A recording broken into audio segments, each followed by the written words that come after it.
emision mundësohet nga Dentalmed Austria dhe Elixens. Përshëndetje, pjacën për sot ai ka nderuar me prezencën e saj një nga emrat më të shquar të inxhinierisë, të ndërtimit dhe të urbanistikës së Shqipërisë, zonja Lulieta Bozo, me cilën do të zhvillojmë një bisedë për qytetin nga qendra në periferi. Faleminderit që erdhët. Faleminderit që më ftuat. Shpresoj që t'i sqarojmë publikun për të gjitha gjërat.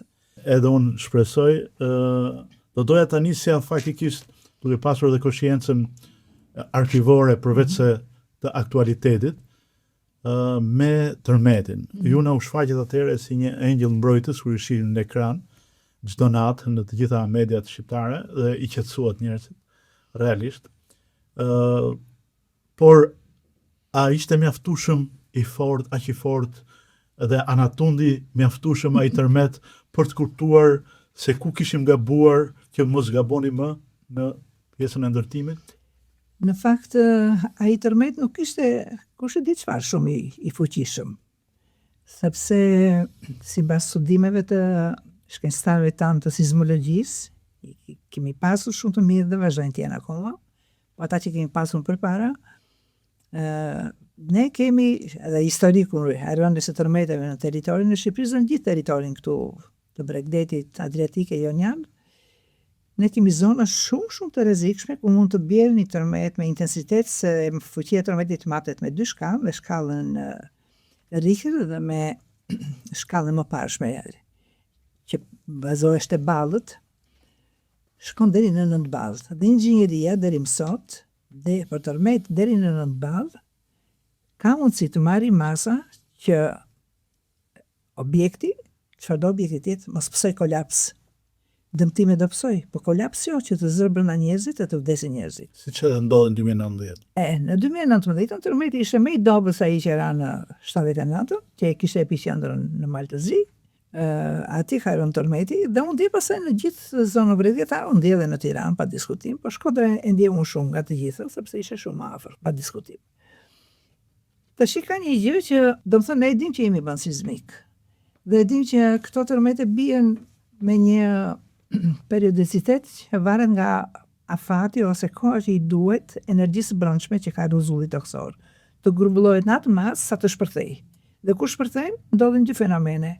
Ose tërmetet, ose vulkanet, me ky shpërthim. Sepse kola e tokës... Jemi vend vulkanik? Jo vulkanik, po jemi vend sismik. Dhe gjithë zona, nga gjithë studimet që kanë bërë shkencëtarët në botë, janë dy zona të zjarrta që i quajnë, ku janë tërmetet më të fuqishme. Është zona e Mesdheut, ku jemi ne, dhe zona tjetër e Pacifikut.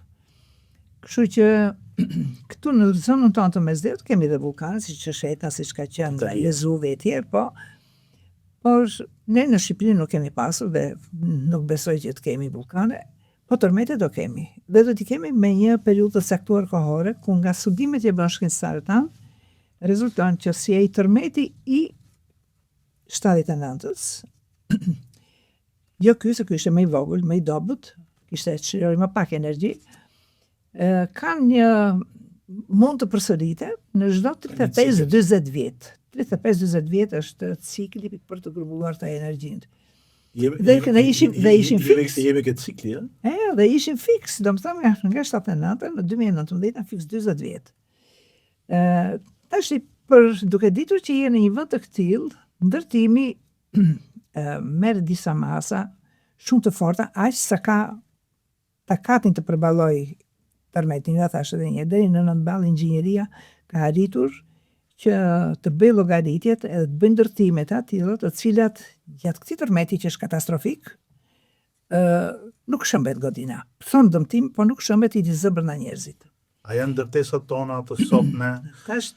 Ne aq të forta sa ta përballojnë të tërmet? Që të bëjmë një krahasim, duhet të shkojmë çik periudhën kohore. Para 1990-s, sidomos mbas tërmetit të 79-s, u ripan kushte teknike, do dini që fusha e ndërtimit ka qenë nga fushat më të disiplinuara. Do më thënë, legjislacioni në ndërtim ka qenë jashtëzakonisht i fortë dhe nuk gëzonte njëri ta shkelte para 90-s. Dhe kur atë tërmeti 79-ës, pa që dëmtime ndodhen në godinat me tulla i kishim, se s'kishim, pak kishim për betonet të armor, me përreshim të veprave industriale, pësohen krisi dhe qari dhe me njerë, brenda një periudhe shumë të shkurtër, u bë shtesat e kushtit teknik, kështu që është standardet që është në kushtet teknik të projektimit, kur do vishin në çdo objekt me tull, do vishin kolona përforcuese, që e mbanin tullën brenda një rame betonarme, e cila nuk e lejonte që të shkërmojish ose të thërmosh, të çajsh. Ju thot ligjet dhe rregullat e ndërtimit kanë qenë shumë të forta. Shumë të forta kanë qenë. Këtë po thoni që tani nuk janë të tilla. Jo, nuk janë. E para një që në 89-ën ne hartuam kushtin e projektimeve antisizmike, shumë të mirë që punoi një grup jashtëzakonisht i madh specialistësh, që nga universitetet, institutet e projektimit e tjerë, dhe fakti që në këtë tërmetin e 2019-ës, godinat që ishin ndërtuar para 90-ës, pothuajse nuk u dëmtuan. Pothuajse s'u dëmtuan fare, me përjashime të ralla, sepse ishin zbatuar të gjitha standardet. Dhe u dëmtuan pothuajse gjithë godinat që ishin ndërtuar së fundi, të reja. Ashti, pas në ditës ndodhen disa fenomene. E para një, gjithë institutet, më përpara nuk mund të projektonte kushdo. Projektet bëheshin vetëm nga institutet e projektimit. Pas në ditës, institutet ishin shumë, vetëm në fushën e ndërtimit ishin 8 institute, mos flasim në bujqësi e tjerë. Institutet ikën të gjitha, u zhduken. E dyta, u pati një çorganizim, domethënë e kuptuan gabim lirin, liria është shumë një shprehje shumë abstrakte, po liria ka kufizimet e veta. Do të thënë ti si i lirë të bësh çfarë të duash jashtë rregullave, s'mund të bësh. Edhe nuk mund të ish i lirë në kurrizë të tjerëve. Kështu që pati një organizim të madh në fushën e ndërtimit, se i kujtuan në rregullat e ndërtimit janë rregulla teknike, s'kan lidhje me ideologjinë fare, s'kan lidhje, absolutisht. Domethënë ai po themi një traj i zakonshëm që mbështetet në 2 pika, si në komunizëm, si në socializëm, si në kapitalizëm, në një vend do kputet. Në mes atje ka momenti për kulës maksimal. S'ka lidhje me ideologjinë. Ata s'kan ideologji. S'kan. Kështu që i fshin, domethënë, që janë këto rregulla, këto janë rregullat e komunizmit, domethënë një ignorancë. Kjo solli pasojat e tërmetit. Tani mësuam mjaftueshëm. Nuk se ka dhe një tjetër, u organizua dhe arsimi në këtë periudhë nga 90 e këtej, dolën si këpurdhat mas shiu gjitha ato universitete private, ku një pjesë mirë i pasaj u morën masat me vonë, për ndërkaq prodhuan ata për kuadro të cilët nuk ishin kuadro, ose që s'ishin të afta, ose i kishin bler me para diploma të ishin. Edhe privati mund të nxjerrë kuadro shumë mirë. Po them, ka privati janë shumë të mirë, janë dhe më mirë se sa publiku. Por në periudhën e parë, kur lëzuan këto, ishin biznes. Pastaj, me qenë se e pa që ndërtimi është një fushë shumë fitimprurse, fillon të gjithë të bëjnë ndërtues, ata që janë dhe ata që janë. Pra, edhe ai që nuk merrte vesh fare nga ndërtimi, mori përsipër të bëjnë ndërtimet. Tjetër, jo thash rregulla teknike u shkelën fare se i quajtun rregullat komunizmit, edhe pasojat i provuam në... Mbas tërmetit, a mësuam një gjë dhe a ka ndryshuar ndonjë gjë? Tashti, mbas tërmetit, sepse i morën vesh, u bën analiza shumë të holla, të hollësishme për shkaqjet e këtyre dëmtimeve, dhe u morën masa që të futet një pjesë e eurokodeve, jo të gjitha, po një pjesë. Eurokode të futen me vendim të Këshillit Ministrave, domethënë këto kodet ekzistojnë një. Por, në përgjithësi, legjislacionin e tashti, e kemi në përgjithësi, e kemi të mirë, sepse e kemi të përputhur me Evropian, pa tjetër, në legjislacion. Po nuk mjafton. Që mund të japi efektet këj legjislacion, ti do të kesh kuadër shumë të afta, që ta kuptojnë këtë legjislacion. Ta bëjmë ndryshe pyetjen që ta kuptojmë testin në kushte reale. Nëse bie tërmet sot, po aq i forca 2019 ose sa 1979, nuk do ketë më, besoj. Dhe do ketë. Edhe do ketë. Do ketë? Nuk do ketë dëmtime kaq të mëdha, nuk diskutohet, po do ketë sepse njerëzit harrojnë shumë shpejt. Dhe një nga shkaqet, se ishin shumë shkaqe, po një nga shkaqet ishin që ka ndërtuar në zona ku nuk ndërtohet. për shembull, Kornetën e Durrësit nuk mund të ndërtoheshe. Vazhdon të ndërtohet edhe sot? Po ato dhe janë ndërtuar dhe vazhdojnë ndërtojnë. E para, e dyta, nuk mund të preki asnjëri strukturën ekzistuese të godinës. Të heqi mure, të heqi kolona të bëj. Nuk, çdo element ka funksionin e vet. Akoma dhe sot e kësaj dite vazhdojnë të ndërhyjnë në shqiptarët na dalin tepër, ne heqim tepër gjëra nga makinat, dhe më jo, nga godina. Po hoqe një mur, ti e ke prishur strukturën e godinës dhe kur të bjerë tërmeti nuk reziston më ashtu siç e ka llogaritur projektuesi. Kështu që mund të kemi jo dëmet asaj natyre, nuk diskutohet se është forcuar dhe legjislacioni edhe cilësia punime, materialet janë shumë më të mira, nuk diskutohet, por ne vuajmë në një hallkë që është shumë e rëndësishme. Është hallkë me dobët. Hallka me dobët është kontrolli. Kontrolli në projektim, kontrolli në cilësinë e materialeve, kontrolli në zbatimin e objekteve, kontrolli, kjo është kontrolli e parë, dhe e dyta marrja në dorëzim. Kur e merr në dorëzim ti objektin, ti do të bazohesh patjetër te ky që ka bërë kontrollin, edhe do verifikosh edhe një herë ti vet, që ti je i bindur se po fut njerëz brenda, nuk po fut kungujt dhe patate. Kështu që këto dy hallka ne i kemi relativisht të dobta akoma dhe shkelet her pas here cilësia, nuk bëhet kontrolli i cilësisë tek laboratorit. Laboratorët kemi plot në Shqipëri. Sa duhesh diku ka pasur një ose dy, tash i ka me dhjetra laboratore. Kështu që kjo është hallka që akoma çalon dhe do kohë që të rregullohet, se duhet të ndërgjegjësojë njerëzit një dhe e dyta duhet në tregun e punës të inxhinierisë flas gjithmonë. Duhet të dalin ata që janë profesionistë. Po ja kanë ardhur studiet më të mira, arkitektët më të mirë në botë, që kanë bërë vepra kudo. Dëgjoj, ata kanë ardhur, se ky është dhe një lidhet me një pyetje tjetër që sa jemi përmbajtur traditës. Shumë i bërë që kanë ardhur, por në këto gara që bëjnë, në këto tendera që bëjnë, unë nuk jam dakord që të marrin pjesë vetëm të huajt, të marrin pjesë të huajt dhe shqiptarë. Sepse këtë Shqipëri kush ka ndërtuar? Të huajt s'ne ka ndërtuar, kemi ndërtuar vetë në këtë Shqipëri. Dhe specialistë mirë kemi pasur, një pjesë e marrë dhe kanë ikur, dhe që kanë ikur po shkëlqin, andaj ku kanë shkuar në botë. Por ne kemi akoma shumë specialistë të mirë këtu, të futen dhe firmat shqiptare dhe në këtë konkurrim do shikojnë dhe ku janë në krahasim me teknologjinë dhe me arritjet e X shtetja ku di unë të vjetë. A shkollë e re kjo që po ndodh? Në pjesëmarrjen kaq masive të studieve ndërkombëtare arkitekturës dhe urbanistikës. Patjetër është eksperiencë shumë e mirë, po them duhet patjetër dhe ata marrin pjesë, fitojnë, po punën pastaj e bëjnë gjithë shqiptarët. Do të thënë gjithë punën e bëjnë shqiptarët, e bëjnë firmat që janë këtu. Atëherë gjithsa këta bëjnë punën, pse mos marrin pjesë edhe në garë? E të fitoj më i miri, patjetër të fitoj më i miri. A jemi në kulmin e një revolucioni në fushën e urbanistikës dhe arkitekturës? Unë nuk mund të them që e pa revolucion dhe e dyta në kulm. Asnjëra as tjetrën, për çfarë arsye? Se revolucioni është kur ti bën një transformim rrënjësor, duke sjellë një cilësi krejt të re. Tash ky transformimi rrënjësor do në qikone vetë e para, pa diskutim, dhe dyta do një ndryshim mentaliteti, se ne ishim një ekonomi e centralizuar, një ekonomi rigorozisht e planifikuar, dhe tashti planifikimin e quajnë një gjë nonsens. Nuk është e vërtet, edhe ekonomia e tregut ka planifikim. Se asnjë gjë pa plan, asnjë gjë s'mund të ecë pa plan. Kështu që ne në teoritë e kapitalizmit që një biznes të ketë sukses do të ketë paktën një projekt 10 vjeçar. Po patjetër. Ne na mungojnë akoma planet afatmesme, po them, nuk them afatgjatë.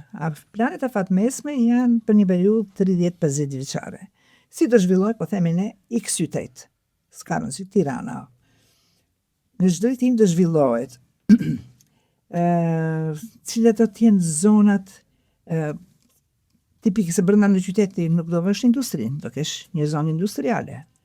Kush do të jetë zona e banimit, kush zona rekreative, zonat e gjelbëruar, do të thënë ti s'ke një plan afatgjatë i cili të ndaj, po themi, Tiranën ose Beratin ose një qytet tjetër, nuk ka rëndësi se sa është, që si do zhvillohet dhe në ç'mënyrë do zhvillohet në kohë, në ç'mënyrë. Për shembull. Berati bën mirë mos e zhvillojnë, edhe Gjirokastro. Jo, ata Mirë mos i prekin. Jo, ato s'preken ato, ato janë Trashëgimi botërore, trashëgimi botëror, nuk preken ato. Andaj do të marrim shembull që si do të ndërtojnë duke përshtatur terrenit edhe natyrës dhe pa prishunit as terrenin as natyrën. Kështu që këto planet afatgjata mungojnë, kemi bërë tash një planifikim, po është shumë afatshkurtër e para. Dhe është akoma shumë kaotik, në kuptimin që, po themi tash, në rrugën e Kavajës, që janë nga para 90-s të trashëguara godina 4-5 kaçe, do ngrëshi një 25 kaç, stanon. Pra do të kesh një plan që në këtë zonë këtu, ti do të kesh ndërtime me këtë lartësi që është në përshtatje me traditën, në përshtatje me truallin, se ka rëndësi se sa mban ai truall. Edhe në përshtatje me kushte sismike ky do bëhet plani. Pastaj në bazë të këtij plani, ti do të bësh se para që bëhet është gjithmonë planifikimi i infrastrukturës, sidomos në toksore, do të thonë kanalizimet, ujësjellësit, e gjitha këto rrugët, dhe pastaj fillon ndërtimi. Ne e fillojmë mbrapsht, ne bëjmë ndërtimin dhe pastaj themi se s'kemi ujë, s'kemi energjinë elektrike dhe hapim prap. E bëjmë dhe rrugën e asfaltojmë, e çajmë rrugën gjinter. Kam dëgjuar nga ekspertë ndërkombëtarë që planifikimi merr 60% të kohës për një ndërtim dhe 40% realizimi, duke pasur parasysh gjithë këto elementet që tha ty, ndërkohë që ne nuk është se shquhemi për planifikim, se sa shquhemi për improvizim. Planifikimin e kemi pasur shumë të fortë, dikur. Edhe ajo anë që ishte e mirë duhet mbajtur, anë e mirë mbaj gjithmonë, përmirësoj çaj më tutje. Anë që hiqi. Po pa planifikim të s'bëhet. A je dakord me idenë për të shembur godinat mbi 50 të vjetra? Shikoj. Kryesisht ato të komunizmit. Jo, ka një gjë. Jo, nuk flitet kështu. Godina, si çdo objekt tjetër, ka një jetëgjatësi, sipas funksionit që ka. Dhe kjo jetëgjatësi jepet në standardet. Është në normat e projektimit thotë, godin banimi, po themi 5 kaç apo 10 kaç apo s'ka, po godin banimi. E ka jetëgjatësi nga 60 deri në 70 ose 100 vjet. Urat e kanë një jetësin kaq. Tunelet e kanë një jetësin kaq. Digat e kanë një jetësin, janë të tëra në standard. Kështu që sipas atij standardi, ne shikojmë në qoftë se ato se çdo gjë plaket, amortizohet. Do të thënë nëse këto janë afruar moshës, do të thënë që po përfundojnë funksionin e tyre, atëherë në këtë rast ato patjetër që duhet nuk e vlen që të harxhosh lek për ti riforcosh, po duhen shembull, duhen për të reja. Nuk jeni dakord me përcaktimin sipas viteve, pra 50 vjet e sipër. Jo, sipas viteve ne kemi për shembull, po themi urat shumë të vjetra që janë 300-400 vjeçare, pishambi, edhe më shumë. Bëhet fjalë për godinat e banimit. Godinat e banimit të bëra me punë vullnetare me parafabrikat. Parafabrikati ka qenë shumë i sigurt. Parafabrikati ka qenë objekti ku panelet vertikale dhe horizontale që formonin në formë kutie gjithë objektin ishin rigorozisht të përcaktuara me cilësinë e beton dhe cilësinë e hekur që vjesh. Nuk dilte prodhim pa certifikat nga fabrika e 2000 apartamenteve që ka qenë atëre. Ato kanë gjithë problemin tek nyje, sepse panelet në eramitet saldohen. Dhe saldimi mund të ketë degraduar, mund të rregullohet. Domethënë si parë gjithmonë pikat që janë më delikate. Dhe po kështu dhe në objektet e banimit janë metulla, ato metulla silikate i kemi tek Kashi Fakultetit të Inxhinierisë, janë top fare. Si gjetë gjë hiç? Në këtë tërmet, asë në tërmet një ka rënë të theshtatën asë gjifare, pëse se është bërë muratura në mënyrë të shkëlqyer. U shamër me tulla silikata, po i kishin ndërtuar njerëz se nuk ishin profesionist. Futesh a unë të bëja muratur, kur unë zi të bëj muratur.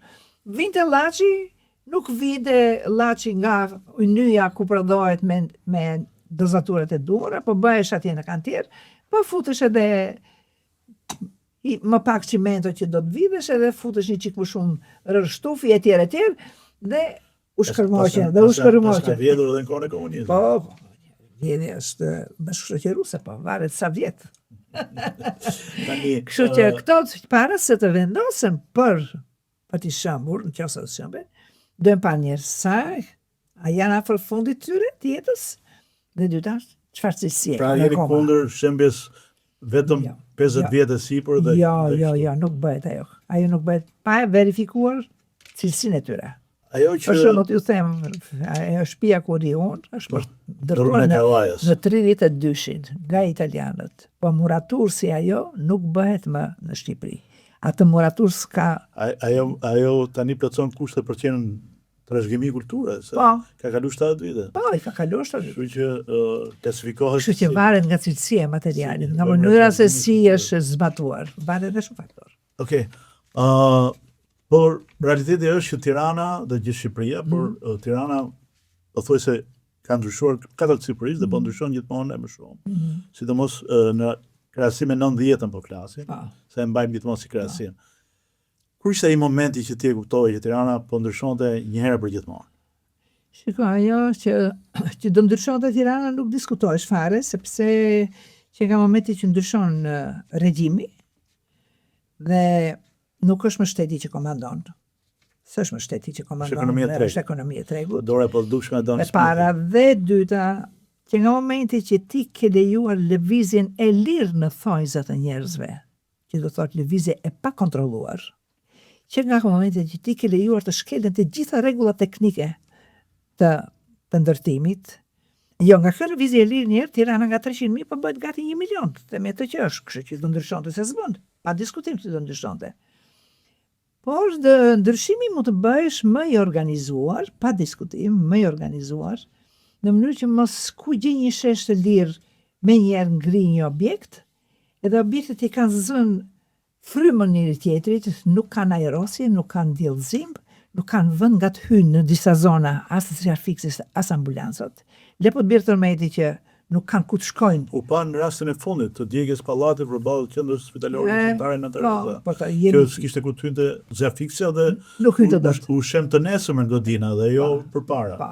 Kështu që janë të gjitha këto që do sillin se s'bën këto ndryshime në Tiranë, po që mund të ishin bërë, tashti ne mund të japim mend sa duash, po puna është që të gjithë ne u gjetëm të paprigatitur kur erdhi ekonomia e tregut. E konceptonim, e imagjinonim, po nuk e dinim në realitet si ishte. Nuk kishim asnjëri teorike të mamë të sakta, praktike jo, nuk diskutohet. Kështu që në ato momente përfituan elemente dhe njerëz të cilët vënë interes në tyre mbi çdo gjë. Mbi interesin e përgjithshëm mbi të tëra. Ky zhvillim i Tiranës në këtë formë që ndryshoi, që Tirana është bërë qytet metropol tash, që është bërë një qytet modern, nuk diskutohet. Që është një qytet gjithë jetë e gjallëri, nuk diskutohet fare. Që ka aktivitete pafund, kulturore, artistike, sportive, etj. Nuk diskutohet fare. Që ka punë, se sulen ditë në Tiranë, se ka punë, gjen punë në Tiranë. Por Tirana si mungojnë disa derë të cilët i kishte dhe ne i prishëm. I mungojnë parqet. Parqet kanë shumë pak. I mungojnë terenet sportive dhe vendet ku do lozin fëmijët. S'ka vendet ku të lozin fëmijët fare. Bëhet aksidentin Durrës, fëmijët lozin në trotuar. Po në trotuar. Nuk ka vende për ku të lozin fëmijët. Nuk ka ato, si thonë, dikur bëheshin aksione për pyllëzimin në 10 janar dhe bësh, për shumë, tërë pylli bukur që është parku i madh i liçenit, është bërë me vullnetare. Edhe për 24 orë. Edhe për 24 orë. Po dhe prishet, po për të prishur shumë kollaj puna shumë vetë. Për të bërë. Për të bërë. Kam lexuar një histori ku janë organizuar gjithë ndërmarrjet dhe me planifikim ku secili nga punëtorët do të mbillte një sasi të caktuar pemësh dhe një kuadrat të caktuar secila nga ndërmarrjet dhe kështu është pyllëzuar. 24 orë mund të jetë edhe simbolike. Simbolike është, po. Por një kohë të shkurtër. Kështu që domethënë Tirana ka shumë avantazhe, shumë gjëra pozitive, po që nga momenti tash edhe një që u ndrua sistemi, u ndryshua mënyra e jetesës, njerëzit u bën nga që ishim, që është e vërteta, shumë të varfër krahasim me gjithë vendet e tjera të Evropës. Dhe do në shpejt pasurohesh metja për të pasuruar. I shkeli shumë gjëra, shumë rregulla dhe shumë gjëra humane që nuk duheshin. Dhe mbi gjitha thashët njerë prishim një ekonomi, ishe një ekonomi ngritur për 50 vjetë, që ishe si ishe prodhonte dhe mbante në punë me mira veta. Nga pikpamja urbanistike, nga të ndryshimet kaq të mëdha që po ndodhin, kush është krimi më i madh urbanistik që është bërë në Tiranë, që nuk zhbëhet më dot? Në Tiranë janë bërë shumë kështu, ja, siç i thamë edhe në bisedën që u lejuan të ndërtohen, janë ndërtuar shumë objekte, të cilat nuk plotësojnë asnjë kondicion, asnjë kusht. Në kuptimin kushtin për jetesë, se kështu kushtet që të futesh brenda ti edhe ti jesh i sigurt që mos të shambet është tjetër muhabet, po ja, dhe ajo ishte shumë e sigurt që mos shambesh. Po u doq. Se so, përdor një material që ishte i papërshtatshëm. Dhe nuk e disa familje ngelen që u doqin gjithë pajisjet e gjërat që kishin aty brenda dhe plus shteti shpenzimet ashtu për të paguar qiran edhe për të dëm shpërblyer etj. Pra, krimi më i madh që është bërë në Tiranë, unë e shikoj në dy drejtime. E para njerë që pati një boom, një zhvillim të pa planifikim, të që ato janë ngritur ato, s'mund t'i shëmbësh ti. Këto që u ngritën pa pasur infrastrukturën e nevojshme, të domosdoshme për jetesë, që është furnizimi me ujë dhe kanalizimet, mbete ai sistemu i sjelljes së kanalizimit që ishte këtu në 90 kur Tirana u trafishua, edhe i amortizuar bile. Tjetër u dëmtuan shumë edhe infrastruktura rrugore, sepse ti do ngësh të pallatet, do rrugë që të futesh atë brenda. Rrugët u bën cop, për shembull vetëm një shembull, Unaza Muhamet Gjollesha është projektuar në vitet 60-65 dhe ka pasur 4 kaçe nga një, 4 kaçe nga ana tjetër dhe një vajtje një ardhje, sa s'kishte makinat vogla, atëherë kishte vetëm autobus urbanët edhe bicikletat. Sot është planifikuar aq me vend që të mendosh që pas 30 vjetësh ose 40 vjetësh që jemi tashti, ajo arterie të ketë mundësi të zgjerohet dhe të përballoj fluksin e transportit urban edhe transportit të përgjithësi. Nga 2 korsi është bërë me 4 korsi, me trafik ndarëse në mes dhe me trotuare të gjëra, shumë të gjëra që mund të ecin njerëzit lirisht në trotuare. Ky është planifikim. Domethënë, gjë që mungon sot. U zhvilluan pa plan, po them. Ajo është mungesa kryesore dhe nga ky zhvillim pa plan ti ke ngritur gjithë ato objekte të cilat ti nuk ke mundësi që ti shëmbësh më. S'ka mundësi të shëmbësh. Gjithë të ndërtime që u bëhen. Plasaj u prish gjithë gjelbrimi. Ne kishim gjelbrim Tirana që konsiderohesh nga qytetet më të gjelbruara. Me parqe, me lulishte, që të lozin kalamare, që të dilin gjyshet e gjyshit bashkë me fëmijët. Ku i ke, si kemë ato ashtu? Çdo lulishte është pushtuar për të bërë një pallat. Do të thënë është në ka kapur mania e pallateve. Ky është. Edhe pastaj krimi më tjetër më i madh është në Bregdet, që ti s'ka bërë në që i heq ato ndërtimet. E shkatruan plazhin e Durrësit, ku s'ka më plazh Durrësi. Plazhi tradicional i vjetër. Po plazhi që fillonte që nga porti, që nga porti deri tek shkëmbi Kavajës, atje edhe te Bleva. Ja, pastaj krim tjetër i madh, në themi që është ndërtimi fare pa kriter në zona shumë të rrezikshme. Ti ke ndërtuar tash çfarë bësh, do të shëmbësh atia. Ka ndërtuar në bjefin e poshtëm të digës, nuk lejohet. Është në gjithë botën nuk lejohet, sepse si dihet vjen një periudhë kohore që ka shumë rreshje, mbushet rezervuari, depozita e ujit ose liçeni mbrapa digës, edhe ti nuk do rrezikosh kodinë e centralit, hap portat për të shkarkuar, çajin atje poshtë ku përmbytet gjitha. Do të thënë janë disa... Por edhe në Durrës flitet që një projekt i ri i Alabarit, lajmet faktën thonë në media, që ka një rrëshqitje, Po, që të mund të ecësh normal dhe njerëzit janë të sigurt, e para duhet patjetër të njohin mirë projektues, ja të shkruar gjitha në rregullat. Domethënë ti s'mund fillosh asnjë projekt pas studim gjeolog inxhinierik dhe studim sismik. Nuk ke shans ta fillosh. Po ti bën si kur bën një studim gjeologo inxhinierik, do të thënë me letra mund ta bësh dhe të mirë dhe nuk di ta lexosh, se ka dhe kështu. Është ditë zbatosh. Edhe nuk di ta lexosh dhe në përputhje me këtë, pastaj ti do të bësh projektimin sipas standardit, gjithmonë standardi është njëshi. Ai nuk të lë të gabosh asnjëherë. Dhe ne gjitha defektet që kemi, i kemi vetëm sepse nuk respektojmë ligjin. Po ndërtojmë qytete, po ndërtojmë zona turistike, apo thjesht metra katror? Ato janë të pandara, po ndërtove do kesh metra katror, se s'bën, po metri katror do të Në kuptimin e kuptoj. Do të thonë sa më shumë metra katror, sa më për të shumë fitim. shitur dhe fitimi i pari apo në harmoni? Jo, shiko, nuk shkon. Zhvillimi dhe fitimi. Nuk shkon në harmoni, gjithmonë. Kush mizotron? Dikush shkon. Kush mizotron? Për mua është për hëm mizotron fitimi, është gjithmonë, e thash edhe një herë, fitimin e duan të tërë, po me anë me udhë e para, dhe dyta ky fitim nuk duhet të bjerë ndesh me mjedisit, të shkatroj mjedisit.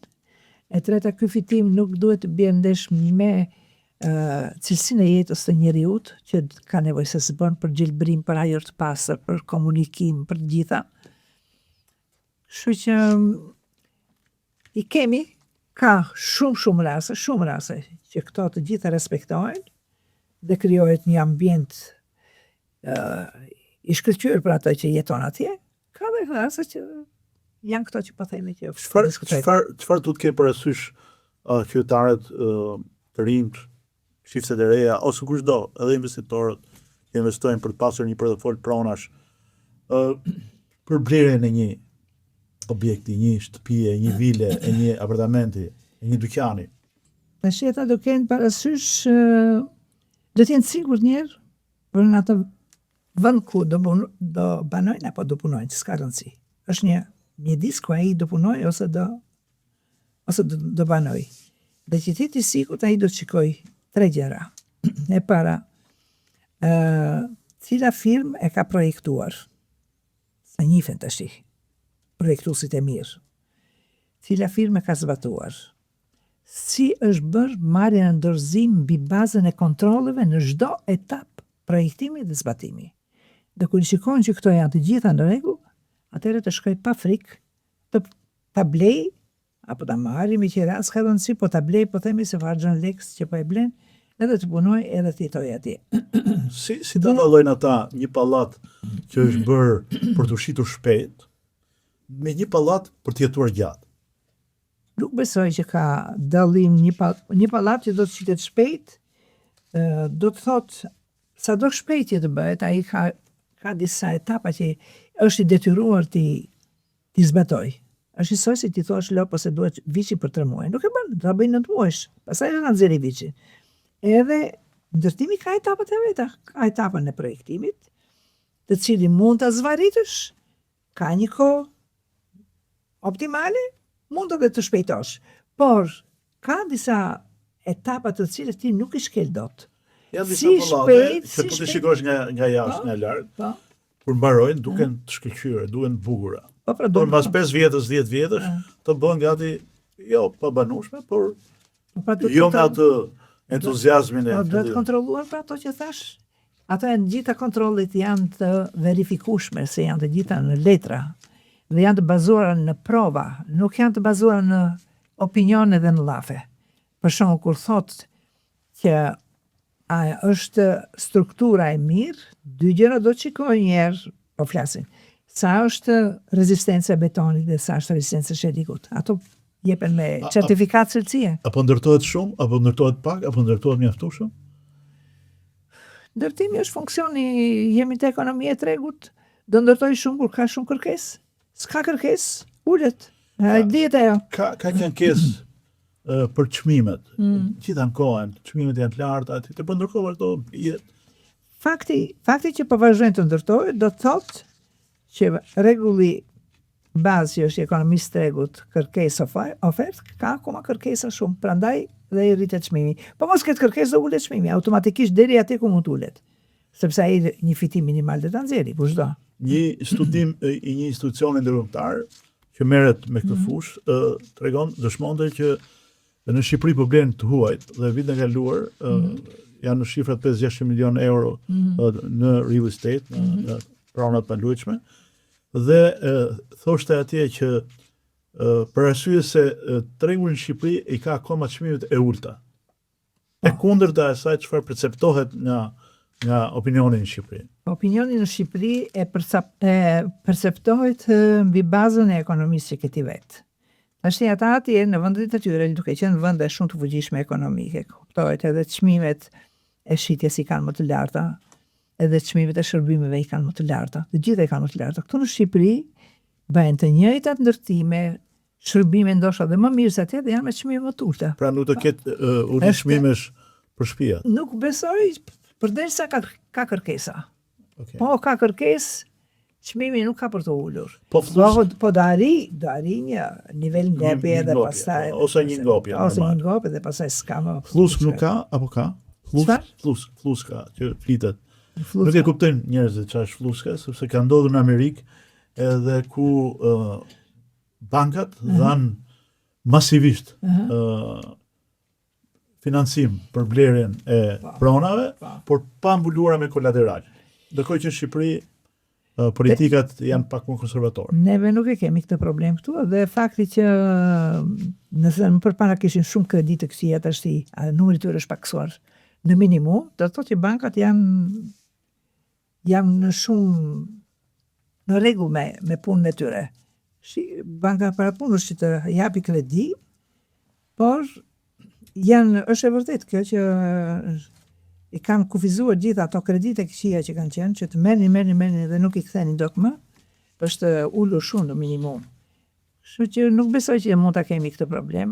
Edhe fakti e ka treguar dhe nga takimet dhe konkluzionet që kanë zgjedhur dhe Banka Botërore dhe FMN-ja, që sistemi financiar, domethënë i bankave është shumë solid këtu kene. Është solid, ka likuiditet dhe është i qëndrueshëm.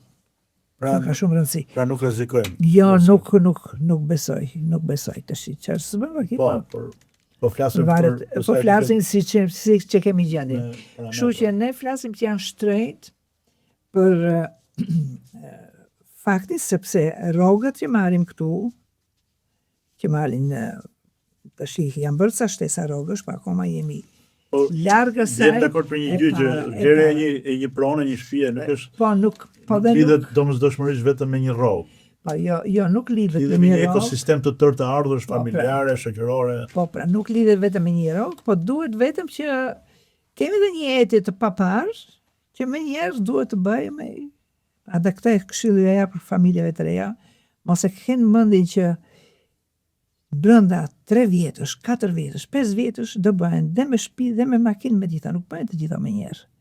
Pra do të kenë durim të punojnë, të kursejnë, dhe të marrin dhe kredi, se kredia borxhesh, do ta kthejnë, por të shikojnë të marrin një mjedis të atill, për aq sa e kanë ata familjen e tyre të re edhe perspektivën sa do bëjnë një ose 2 fëmijë, nëse do bëjnë, se më shumë s'bëjnë tash, aq sa i duhet dhe të shikoj gjithë gjërat e tjera të cilat plotësojnë kushtet e jetesës. Nuk është vetëm shtëpia. Po shtëpia është mjedisi ku është afër liçenit, është afër pyllit, është afër shkollës, kopshtet e çet dhe ka tash gjithandaj, kështu që nuk është ndonjë problem shumë i madh. Po e kam fjalën është kjo. I këshillon të rrinë në qira apo të tentojnë sa të jetë mundur më shpejt të blenë? Varet, jo, për mua është më mirë.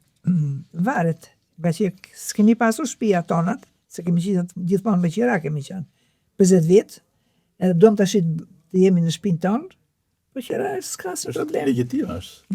Është legjitime, por unë mendoj që njerëzit që punojnë, shtëpinë e kanë në një farmase si hotel, flas kur janë të rinj, se pastaj kur vjen një moshë ke shtëpinë, falen tënde që s'ke ku të shkosh tjetër vend. Po kur janë të rjetë, gjithë ditën në punë, në shtëpi mblidhen vetëm për të fjetur, për të ngritur. Kur je ke si hotel, pastaj e bën si hotel dhe pastaj e bën si spital. Kështu që duhet pra mos tentojnë me njerë se bëjnë edhe gabime, shkojnë futen pastaj në borxhe, të cilat nuk arrin dot që ti shlyejnë, edhe vuajnë gjithë jetën, hap pas hapi. nuk vijnë të gjitha me njerë.